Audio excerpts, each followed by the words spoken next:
আসসালামু আলাইকুম। আন্তর্জাতিক সর্বশেষ আপডেট সংবাদে আপনাকে স্বাগতম। শুরুতেই জানিয়ে দেব সংবাদ শিরোনাম। শুরুতে জানিয়ে দেব তেল আবিবে ঝাঁকে ঝাঁকে রকেট ছুড়ল হামাস, গাজা যুদ্ধের বছর পূর্তি। এরপরে জানিয়ে দেব নাসারুল্লাহকে হত্যার পর ইসরায়েল আরও বেশি ঝুঁকিপূর্ণ হয়ে পড়েছে বলছেন মার্কিন নিউজউইক। এদিকে গত এক বছরে ইসরায়েলকে রেকর্ড পরিমাণ সামরিক সহায়তা দিয়েছে যুক্তরাষ্ট্র। এছাড়া রয়েছে ৬১% ইহুদিবাদী নিজেকে পরাজিত ও অনিরাপদ ভাবছে বলছে পরিসংখ্যান। এরপরে জানিয়ে দিব ক্রিমিয়ায় রাশিয়ার তেল ডিপোতে ইউক্রেনের হামলা। সর্বশেষ রয়েছে যুদ্ধের আগুন ছড়িয়ে দিতে ইউরোপীয় ইউনিয়নের নেতারা কেন এত উদ্গ্রীব। এতক্ষণ শুনছিলেন সংবাদ শিরোনাম, এবারে বিস্তারিত। গাজা যুদ্ধের এক বছর পূর্তি উপলক্ষে তেল আবিবে এক ঝাঁক রকেট ছুড়ল হামাস। ২০২৩ সালের ৭ অক্টোবর ইসরায়েলে ঐতিহাসিক হামলা চালিয়েছিল গাজা ভিত্তিক সশস্ত্র সংগঠন হামাস। এরপর থেকে ইসরায়েলে গাজায় ধারাবাহিক হামলা চালাচ্ছে, পাল্টা প্রতিরোধ করছে হামাসও। গাজা যুদ্ধ বর্তমানে ছড়িয়ে পড়েছে লেবাননে, এমনকি গোটা মধ্যপ্রাচ্যই এখন যুদ্ধের হিট সিটে বসে আছে। এবার গাজা যুদ্ধের বর্ষপূর্তির দিনে ইসরায়েলের রাজধানী তেল আবিব লক্ষ্য করে এক ঝাঁক রকেট ছুড়ছে হিজবুল্লাহ। আল কাসামস ব্রিগেড জানিয়েছে সোমবার তারা এই হামলা চালিয়েছে। মাকাদমা M90 রকেট ব্যবহার করে এই হামলা চালানো হয়েছে। এই ঘটনায় তেল আবিবের শহরতলিতে সতর্কতামূলক সাইরেন বাজতে শোনা যায়। সোশ্যাল মিডিয়ায় ছড়িয়ে পড়া ফুটেজে তেল আবিবের শহরতলিতে ক্ষয়ক্ষতির চিত্র দেখা গেছে। ইসরায়েলি গণমাধ্যম জানিয়েছে হোলন এবং হাইফার শিল্প এলাকায় দুটি হামলার ঘটনা ঘটেছে এবং এতে বেশ কয়েকজন আহত হয়েছেন। এদিকে নাসারুল্লাহকে হত্যার পর ইসরায়েল আরও বেশি অনিরাপদ ও ঝুঁকির মধ্যে পড়েছে মার্কিন নিউজউইকের বিশ্লেষণ।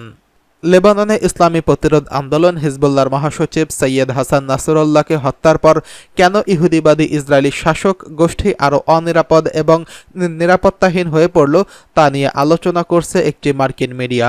একটি প্রবন্ধে মার্কিন নিউজউইক উল্লেখ করছে যে ইহুদিবাদী শাসক গোষ্ঠী ২৭ সেপ্টেম্বর লেবাননে হিজবুল্লাহর মহাসচিব সৈয়দ হাসান নাসরুল্লাহকে হত্যার জন্য উদযাপন করছেন এবং গর্ববোধ করছেন। এর পরপরই সংবাদ মাধ্যমটি লিখেছে এই হত্যাকাণ্ড ইসরায়েলকে আরও অনেক বেশি বিপদে ফেলতে পারে এবং এই অঞ্চলটিকে আগের চেয়ে আরও বেশি অনিরাপদ এবং অস্থিতিশীল করে তুলছে। পার্সটুডের মতে আমেরিকার এই গণমাধ্যম বলছে যদিও নাসরুল্লাহ ইহুদিবাদীদের বিরুদ্ধে জ্বালাময়ী বক্তৃতা দিতেন এবং ইহুদিবাদী শাসনের বিরুদ্ধে লেবাননের প্রতিরোধ ফ্রন্টের নেতৃত্ব দিয়েছিলেন, তবে তিনি একজন বিচক্ষণ এবং বাস্তববাদী নেতা ছিলেন। নিউজউইকের প্রতিবেদনে আরও বলা হয়েছে নাসরুল্লাহ গাজা যুদ্ধের সময় এই বিচক্ষণ নীতি অব্যাহত রেখেছিলেন এবং অত্যন্ত সংযম প্রদর্শন করছিলেন এবং লেবাননকে ইহুদিবাদী শাসক গোষ্ঠীর সঙ্গে সম্পূর্ণ মাত্রা যুদ্ধে টেনে না নিয়ে প্রতিরোধকে জীবন্ত ও গতিশীল রাখার চেষ্টা করছিলেন। এই আমেরিকার মিডিয়ার মতে নাসরুল্লাহ হত্যা কেবল হিজবুল্লাহকে পতনের দিকে নিয়ে যাবে না, বরং এটি সম্ভবত আন্দোলনকে ইহুদিবাদী শাসক গোষ্ঠীর সঙ্গে সরাসরি সংঘর্ষের দিকে ঠেলে দেবে এবং ইহুদিবাদী ইসরায়েলের বিরুদ্ধে হিজবুল্লাহ ব্যাপক এবং আরও ধ্বংসাত্মক সামরিক পদক্ষেপ বৃদ্ধি পাবে। প্রতিবেদনে জোর দিয়ে বলা হয়েছে যে ইতিহাসে দেখা গেছে একজন স্বীকৃত নেতার অপসারণে প্রায়ই একটি অপ্রত্যাশিত ঘটনার জন্ম দেয় এবং আরও বিপজ্জনক উত্তরসূরি উত্থানের দিকে পরিচালিত হয়। এদিকে গত এক বছরে ইসরায়েলকে রেকর্ড সামরিক সহায়তা দিচ্ছে যুক্তরাষ্ট্র। ২০২৩ সালে ৭ অক্টোবর ইসরায়েল হামাসে হামলা চালানোর প্রতিশোধ নিতে গত ৮ অক্টোবর থেকে গাজায় সামরিক অভিযান শুরু করে ইসরায়েল। সামরিক বাহিনীর অভিযান শুরুর পর থেকে ইসরায়েলে অন্তত $17.৯ বিলিয়ন সামরিক সহায়তা দিয়েছে যুক্তরাষ্ট্র। ব্রাউন ইউনিভার্সিটির কস্ট অফ ওয়ার প্রকল্পের জন্য তৈরি করা প্রতিবেদনে এই তথ্য প্রকাশ করা হয়েছে। ইসরায়েল হামাসের হামলার বর্ষপূর্তিতে প্রতিবেদনটি প্রকাশ করেছে ব্রাউন বিশ্ববিদ্যালয় কস্ট অফ ওয়ার প্রকল্প। প্রতিবেদনে গত বছরের ৭ অক্টোবর থেকে ৩০ সেপ্টেম্বর পর্যন্ত সহায়তার হিসাব দেওয়া হয়েছে। এতে বলা হয়েছে ইসরায়েলের আয়রন ডোম এবং ডেভিডস স্লিং ক্ষেপণাস্ত্র প্রতিরক্ষা ব্যবস্থা আবারও পূর্ণ করার কাজে এবং বন্দুক ও জেট জ্বালানির জন্য নগদ অর্থ খরচ করার লক্ষ্যে মোট সামরিক সহায়তার $8 বিলিয়ন ব্যয় করেছে। এর মধ্যে আয়রন ডোম ও ডেভিডস স্লিং ক্ষেপণাস্ত্র প্রতিরক্ষা ব্যবস্থাকে সমৃদ্ধ করতে $400 কোটি খরচ করা হয়েছে। প্রতিবেদনে উল্লেখ করা হয়েছে, একই সময় মধ্যপ্রাচ্যে যুক্তরাষ্ট্রের সামরিক কার্যক্রমের জন্য অতিরিক্ত $4.86 বিলিয়ন তহবিল সরবরাহ করা হয়েছে। গাজায় মানুষদের জন্য সমর্থন জানিয়ে ইয়েমেন ভিত্তিক হুতির গোষ্ঠীর চালানো আক্রমণ প্রতিরোধের জন্য যুক্তরাষ্ট্রের সামরিক অভিযানের খরচ চালাতে এই তহবিল সরবরাহ করা হয়। এদিকে 61% ইহুদিবাদী নিজেকে পরাজিত এবং অনিরাপদ ভাবছে বলছে পরিসংখ্যান। একটি জরিপের ফলাফলে দেখা গেছে, দখলদার ইসরায়েলে বসবাসরত বেশিরভাগ ইহুদিবাদী নিজেকে পরাজিত এবং অনিরাপদ ভাবছেন। ইসরায়েলি টিভি চ্যানেলে ঘোষণা করছে 61% ইহুদিবাদী মনে করে তারা ইসরায়েলে নিরাপদ নয়। ইসরায়েলি টিভিকে উদ্ধৃতি করে পার্স টুডে জানিয়েছে, জরিপের ফলাফলে দেখা যাচ্ছে 35% ইহুদিবাদী বিশ্বাস করে হামাসের সঙ্গে যুদ্ধে ইসরায়েল হেরে গেছে। এই জরিপ আরও বলছে, অধিকৃত অঞ্চলে বসবাসকারী 41% ইহুদিবাদী জানিয়েছে যে সেনাবাহিনী তাদের প্রতি আস্থা নষ্ট হয়ে গেছে। 86% ইহুদিবাদী ঘোষণা করছে তারা যুদ্ধ শেষ হওয়ার পরও গাজার পার্শ্ববর্তী শহরগুলোতে আবারও ফিরে যেতে ইচ্ছুক নয়। দৈনিক জামান জানিয়েছেন, গাজার বিরুদ্ধে যুদ্ধে প্রথম 6 মাসেই 5.5 লাখ ইহুদিবাদী অধিকৃত অঞ্চল ত্যাগ করছেন।